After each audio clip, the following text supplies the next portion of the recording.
جلوس نکالنا، توڑ پھوڑ کرنا، ملک کا نقصان کرنا، مواصلات کا نقصان کرنا، یہ سارا ہمارے منشور میں نہیں ہے۔ اور میں نے اس دن اپیل کی تھی، ہم اپنی عوام سے راضی ہیں کہ انہوں نے میری اپیل پر عمل کیا اور پرامن طریقے سے رہے اور مصلحت کی راہ ہم نے ڈھونڈی۔ میں ایمان سے پوچھتا ہوں، حضور صلی اللہ علیہ وسلم سے کوئی سچی ذات اوپر ہے؟ اللہ سے کوئی ذات برتر ہے؟ سارے مجازی بادشاہ ہیں، حقیقی بادشاہ وہی ہے، اور یہ ہزاروں ہوئے ہیں، لاکھوں اور ہوئیں گے۔ اس پر فخر کرنا، ناز کرنا، یہ ہم کوئی عقل مندی نہیں ہے، کیونکہ یہ مجاز جو ہے وہ حقیقت کے تابع ہوتا ہے۔ اللہم مالک الملک تؤتی الملک من تشاء وتنزع الملک ممن تشاء، اللہ تبارک تعالیٰ جب چاہتا ہے حکومت بادشاہی دے دیتا ہے، جب چاہتا ہے چھین لیتا ہے۔ تو یہ تو صفت ہے۔ ارے صفت ہمیشہ ذات کے ساتھ ہوتی ہے، کیونکہ صفت جو ہے آتا ہے ذات جوہر ہے۔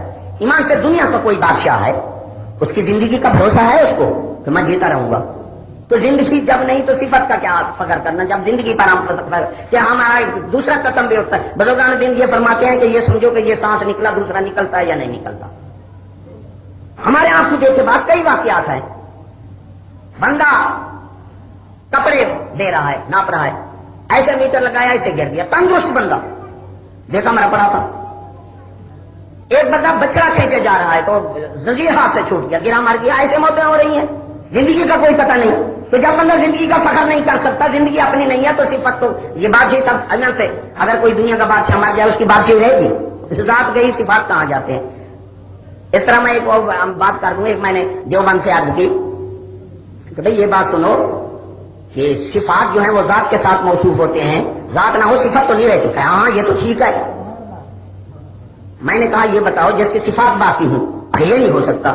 میں نے کہا حضور صلی اللہ علیہ وسلم کے رسول صفت ہے، ہاں کہا میں باقی ہیں، صفت باقی ہے، رحمت للعالمین باقی ہیں، بشیر نذیر سبحان اللہ سراج منیرہ چمک ہیں، سارے ہیں۔ اگر ہاں میں نے کہا صفات باقی ہے تو ذات کہاں گئی؟ کہاں پکڑ گیا؟ تو بات یہ ہے کہ اگر مصلحت کی طرف لوٹنا، حکومت کا خیال کرنا یا ظاہری طور اپنے آپ کو بچاؤ کرنا یہ بزدلی ہوتی یا خدا کہاں دین پر قائم رہو۔ اگر حکومت کہتی ہے دین چھوڑ دو پھر مر جاؤ پھر نہ چھوڑو، اگر یہ باتیں مسئلہ غلط ہوتی، بزدلی ہوتی، ناجائز ہوتی اسلام میں، تو یہ بتاؤ اصحاب کہف کے بادشاہ کے ڈر سے غار میں آ بیٹھے نہیں بیٹھے؟ ایمان سے کہنا، آپ مسلمان کی حیثیت میں بات سارے لوگ جانتے تھے اصحاب کہف کی، جس نے اللہ نے جن کی تعریف کی اب تک بھی زندہ ہیں، کتا بھی باہر بیٹھا ہے اور کتے کو بھی خدا بہشت میں لے جائے گا، تو وہ تو بادشاہ کے ڈر سے غار میں آ گئے۔ تو اگر مصلحت بادشاہ سے ظاہری طاقت سے اپنی مصلحت کی طرح اپنے آپ کو بچاؤ کرنا اگر جرم ہوتا، بزدلی ہوتی، ناجائز ہوتا، تو اللہ تبارک تعالیٰ اصحاب کہف کو نہ بخشتا اور قرآن میں ان کی تعریف نہ آتی۔ ایک بادشاہ جا رہا ہے، شکار کو جا رہا ہے، راستے میں ایک گھر تھا، بادشاہ کو خیال پڑ گیا تم اپنے متعلق پوچھو تو صحیح۔ تو انہوں نے بھیج دیا ایلچی کہ جا کے پوچھ کے بادشاہ کیسا ہے اس تمہارے ملک کا۔ اس نے جا کر پوچھا کہ تمہارے ملک کا بادشاہ کون سا؟ اس نے کہا بڑا خراب ہے، یہ تو بدماش بادشاہ ہے، قوم ساری بھوک مر رہی ہے، وہ خود پیٹ بھر کے کھا رہا ہے، بیکار ہے۔ اس نے پتہ نہیں کئی باتیں کی۔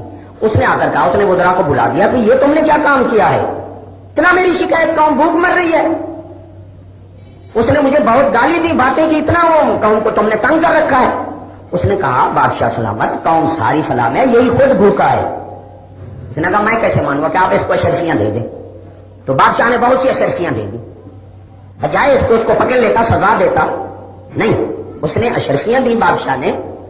ہاں کمزور سے طاقت کا مقابلہ کرنا، کمزور سے عوام ایک چونٹی کی مانند ہے، حکومت کو کوئی مقابلہ نہیں کرنا چاہیے۔ اگر جائز مشورہ ہے مان لے، نہ جائز ہے تو پھر اگر مصلحت کی طرف لوٹتا ہے تو حکومت کو بھی مصلحت معاف کر دینا چاہیے۔ تو اس نے اشرفیاں دی، بادشاہ شکار کو چلا گیا۔ بادشاہ واپس آیا، واپس آ کر بادشاہ نے پھر بندہ بھیجا کہ اس سے پوچھو کہ بادشاہ کیسا ہے۔ اس نے کہا بادشاہ ایسا بادشاہ دیکھا نہیں گیا، ساری قوم پیٹ بھر کر کھا رہی ہے، کوئی بھوکا ہی نہیں ہے۔ وزیر نے کہا بادشاہ سلامت دیکھ لیا، یہ خود بھوکا تھا، اس لیے ساری قوم اس کی نظر میں بھوکی تھی۔ تو شکایات کا مطلب ہوتا ہے دور کرنا، مقابلہ نہیں ہوتا۔ سنت رسول یہی ہے، ٹکرانا نہیں ہے، حکومت سے ٹکراؤ سے جب عوام اور حکومت انتشار میں پڑ جائے، آپس میں ٹکرا جائیں، یہ سمجھنا اندرونی حالات خراب ہوئے، بیرونی حالات خود بخود اندر داخل ہو جاتے ہیں۔ اس لیے جو جلد سے جلوس نکالنا، توڑ پھوڑ کرنا، آپس میں مارنا، دہشت گردی جو ہے طاقت سے ہوتی ہے، دہشت گردی طاقت سے ہوتی ہے، طاقت آج کل اسلحہ ہے۔ ارے ہم نے تو ایمان سے آج تک کا چاقو نہیں رکھا، اور یہ دہشت گردی کو گالی میں بھی دہشت گردی کو نہیں شمار کیا جا سکتا، کیونکہ ایک بزرگ کو کہتے ہیں کہ ڈاڈھے دا کھلا ہینے دا مندہ سرائکی ہے، یعنی طاقتور کا جوتا ہوتا ہے اور جو کمزور ہوتا ہے وہ گالی دیتا ہے۔ مولوی کا حکومت کا ٹیکس اور مولوی کا چندہ وہ مانگے گا، سوال کا کہ حکومت زبردستی لے گی؟ فرماتے ہیں مقابلہ وہ ہے کہ ڈنڈے کا ڈنڈا، مقابلہ جو ہے ڈنڈے کا ڈنڈا ہے، یہ مقابلہ نہیں ہوتا۔ کوئی اس کو مقابلے میں سمجھے تو مقابلہ نہ ہمارا پہلے تھا نہ اب ہے، پہلے ہمارا اور خیال تھا لیکن ہم انتقام میں آ گئے، ہماری اتنی ضرورت نہیں ہے کہ ہم حکومت سے مقابلہ کریں، پھر ہم مصلحت کی طرف لوٹ رہے ہیں اور قرآن و سنت میں یہ جائز ہے۔ پھر ہماری خدا سے فریاد، سوال اور حضور صلی اللہ علیہ وسلم سے فریاد اور علماء سے مطالبہ۔ ہمارا مطالبہ یہ ہے علماء سے ہے کہ پہلی تو یہ بات ہے کہ آپ مہربانی کریں پرامن طریقے سے، پرامن طریقے سے۔ اللہ بھی جواب دیتا تھا، اور سرے کی تو بزرگ آتے نا، وہ فرمانے میں کہ دین ایمان چھٹے نہ دے ہاتھ کہیں دے اٹھے نہ، دین ایمان چھٹے نہ دے ہاتھ کہیں دے اٹھے نہ، اے عمل پرامن زبانی طور تک۔ کافر کہہ رہے ہیں حضور صلی اللہ علیہ وسلم کو، یا رسول اللہ اگر عیسیٰ علیہ السلام حضور صلی اللہ علیہ وسلم کہ اللہ تبارک تعالیٰ کے بیٹے نہیں ہیں تو پھر آپ کا باپ کون ہے؟ اللہ نے فرمایا معلوم اکیلے تعالیٰ، اللہ کو طاقت کی کمی تھی نہیں، اللہ نے بھی جواب دیا، سوال کا جواب ہوتا ہے، اور زبان تک محدود رکھو، ہاتھ تک نہ۔ اسی طرح تو ہمارا ملک تباہ ہو گیا ہے، ایک دوسرے کو مار کر قتل کر کے۔ اسی پر صحابہ کو میں نے کہا ان کی چوری ہو گئی، وہ بھاگے جا رہے تھے تھانے پر، میں نے کہا کیوں؟ جی ہماری چوری ہو گئی، بندے کا پتہ ہے، بندے کا پتہ ہے۔ میں نے کہا تم تو یار پوری قوم سے لڑ رہے ہو، باہر ملکوں میں لڑ رہے ہو، حکومت سے لڑ رہے ہو، تو تم روحانی نقصان کے لیے لڑ رہے ہو، تم مادی نقصان، دو بندوں سے اپنے پیسے وصول نہیں کر سکتے، حکومت پر جا رہے ہو، تو یہی سبق سیکھو، روحانی نقصان تو حکومت کی طرف رجوع کرو، خود نہ لڑو۔ جب تم مادی نقصان کی حکومت کی طرف رجوع کر رہے ہو، خود نہیں لے سکتے، تو روحانی نقصان تو اس سے اعلیٰ تر ہے۔ حضرت صدیق اکبر کو بولنا روحانی نقصان ہے، تو اس سے بالا تر ہے، خود تم کیوں چمکتے ہو؟ تم نے سب علماء کو بدنام کر دیا، انہوں نے بدنام کیا ہے سارے علماء کو، آپس میں لڑ کچھ کر۔ کوئی میں دعوے سے کہتا ہوں کوئی دینی دنیاوی جرم ہوگا، روحانی مادی جرم ہوگا، اللہ تبارک تعالیٰ حکومت سے پوچھے گا، اور عوام کا کہ وہ حکومت کو اطلاع دے، اگر حکومت نہیں سنتی پھر خاموش ہو جائے، صبر کرے خدا سے۔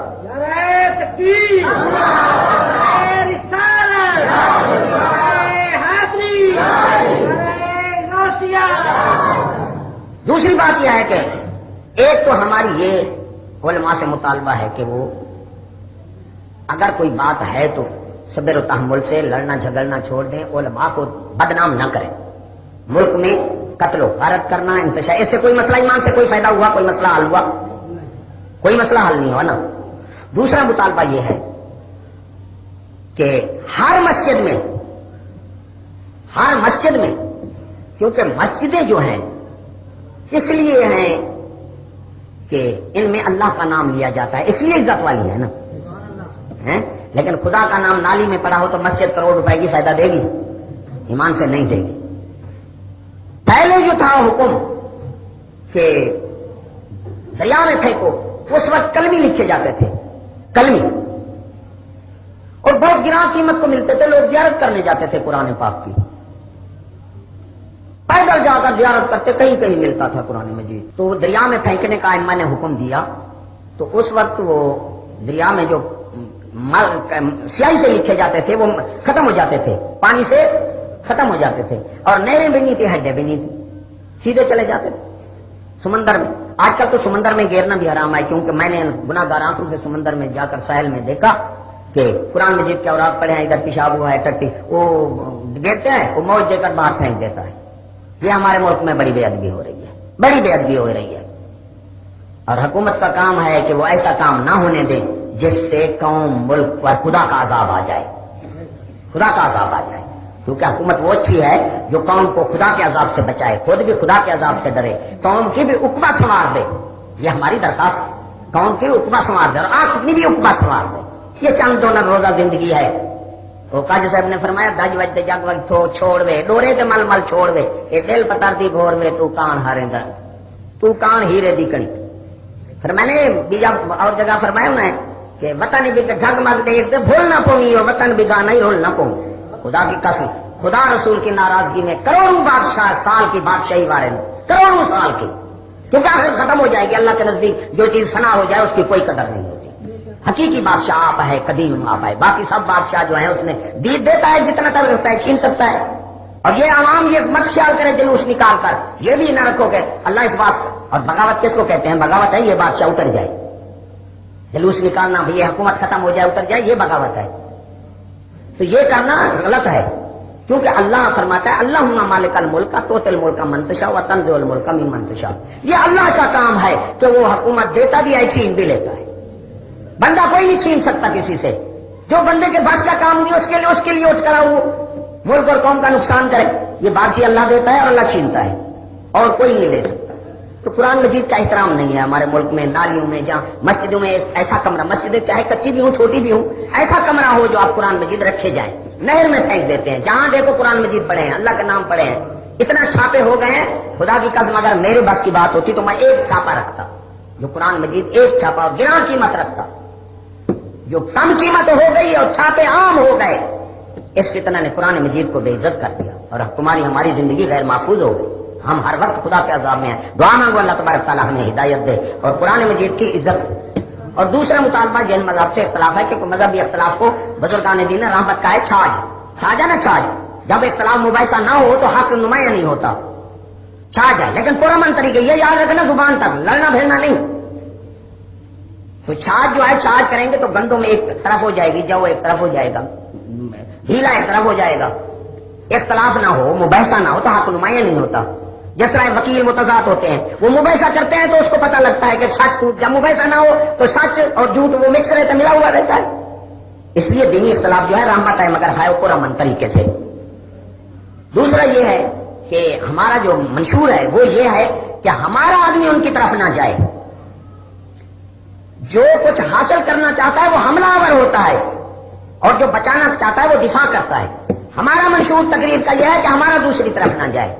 دوسرا ہمارے جو مذہب مخالف مذہب ہیں وہ ہمارا چنتے ہیں جی ہمیں گالی دیتے ہیں. میں امام سے آج سچائی پر وعدہ کر رہا ہوں ان سے کوئی بے شک جا کے کہہ دے بھائی تم ہمیں گالیاں دو جتنا مرضی آئے ہمیں کافر کہو ہمیں مشرک کہو لیکن داتا صاحب کو مشرک مت کہو. تم ہمارے باپ جن کو ہم باپ دادا سے حضور صلی اللہ علیہ وسلم صحابہ کے متعلق جن کو ہم باپ دادا سے اچھا سمجھتے ہیں تم ان کو گالی دیتے ہو. تم اپنی گالی کی بات کرتے ہو. تم ہمیں لکھا لو ہمیں کافر کہو مشرک کہو ہمیں گالی دو ہم آپ کا منہ چومیں گے. ہم جن کو باپ دادا سے اچھا سمجھتے ہیں انہیں گالی مت دو.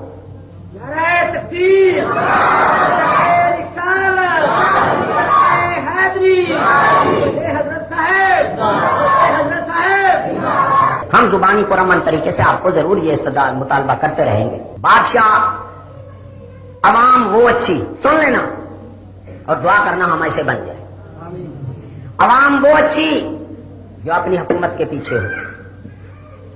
حکومت وہ اچھی جو علماء حق کے پیچھے ہو. علماء حق وہ اچھے ہوں جو صلحاء اولیاء فقراء کے پیچھے ہو. اور فقراء وہ اچھے ہیں جو اللہ اور اللہ کے رسول کے پیچھے چلے. جب یہ رابطہ ٹوٹ جائے گا تو ایمان سے امن کے امن کیا ہمیں فلاح نہ دنیا کی مل سکتی ہے نہ آخرت کی مل سکتی ہے. وہ فقیر نہیں ہے چاہے کرامتا دکھاتا جائے. دجال بھی دکھا دے گا. جو خدا رسول کے فرما بردار نہیں ہے وہ فقیر ہو نہیں سکتا. مسئلہ کسی میں ہے. تو عوام سے عوام وہ اچھی سن لینا اور دعا کرنا ہم ایسے بن گئے. عوام وہ اچھی جو اپنی حکومت کے پیچھے ہو. حکومت وہ اچھی جو علماء حق کے پیچھے ہو. علماء حق وہ اچھے ہوں جو صلحاء اولیاء فقراء کے پیچھے ہو. اور فقراء وہ اچھے ہیں جو اللہ اور اللہ کے رسول کے پیچھے چلے. جب یہ رابطہ ٹوٹ جائے گا تو ایمان سے امن کے امن کیا ہمیں فلاح نہ دنیا کی مل سکتی ہے نہ آخرت کی مل سکتی ہے. ذرا کان کھول کر دوسروں کو بھی بتانا. ہم آپ کے عزائم اور عقل بلند کر رہے ہیں دین کی روشنی میں. غلط بات ہو تو بالکل نہ ماننا اور صحیح ہو تو پھر سمجھ کر مانو. ایمان سے جو عقیدے کو کچھ نہیں سمجھتا کیا عمل اس کو فائدہ دے گا؟ ساروں کا یہی بات ہے نا، کسی کو ہے شک، جو عقیدے کو کچھ نہیں سمجھتا عمل کو زیادہ سمجھتا ہے اسے کوئی عمل فائدہ نہیں دے گا۔ اور میں بتاؤں داڑھی عمل ہے یا عقیدہ ہے؟ داڑھی عمل ہے، اتنا تو سمجھو، داڑھی کیا ہے؟ عمل ہے۔ حج عمل ہے، یہ حافظہ عمل ہے، علم بھی عمل ہے۔ اگر عقیدہ خراب ہے تو دنیا کا عالم ہے اسے علم فائدہ نہیں دے گا۔ کیوں؟ کہ عمل کی بنیاد عقیدہ ہے۔ جو بنیاد کو کچھ نہیں سمجھتا، اگر ٹہنیوں کو کیا سمجھے، ٹہنیاں تو اس کے ساتھ ہی ہیں۔ ارے عقیدے کی بنیاد، عمل کی بنیاد عقیدہ، اور عقیدے کی بنیاد ہے لا الہ الا اللہ محمد رسول اللہ۔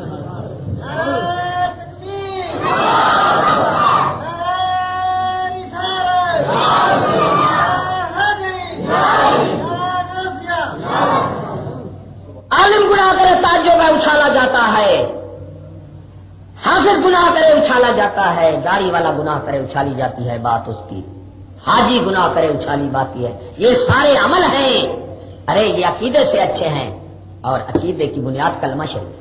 اور جو کلمہ شریف کو کچھ نہ سمجھے ایمان سے، وہ بھی مسلمان ہو سکتا ہے؟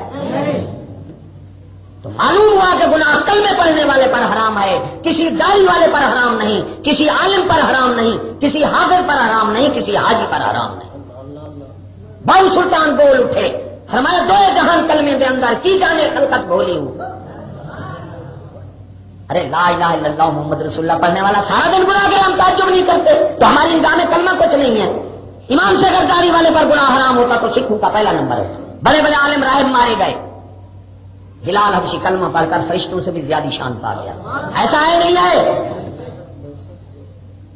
دوسرا یہ بات ہے، میں آپ سے اتنا آپ پاس کل تو نہ بنے یار، اتنا تو کچھ سوچو بھی صحیح کہ داڑھی کیا ہے، سنت ہے۔ ایمان سے سب کو پتا ہے نا، یہ تو سب کو پتا ہے کہ داڑھی کیا ہے، شادی سنت ہے۔ کبھی شادی والے کو بھی آپ نے کہا کہ یہ سنت کا احترام کیوں نہیں کرتے، تم شادی کر کے کیوں گناہ کرتے ہو، کیوں یہ بے انصافی ہو رہی ہے؟ کیسے عقل مندی کہتے ہیں؟ وہ شادی سنت ہے جس طرح داڑھی سنت ہے۔ اگر شادی والا خراب ہو جائے قوم نام نہیں لیتی، ارے داڑھی والے سے گناہ ہو جائے کیوں چلتی ہے پھر قوم؟ کیا سنت سب برابر نہیں ہے؟ وہ بھی سنت مؤکدہ، وہ بھی سنت مؤکدہ، فرائض واجبات اور سنن مؤکدہ میں ہمیں چھٹی نہیں ہے۔